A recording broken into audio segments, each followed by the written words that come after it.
Hey, if you want to turn on or off the notifications on your Redmi Pad SE, first of all you have to open the settings. Next you have to scroll down right here on the menu and go to the notifications and the control center.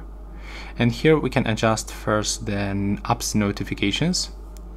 So if you want to block notifications from any application, like for example you are using the Google browser and you are receiving like tons of the notifications, you can simply turn them off by tapping on the switcher.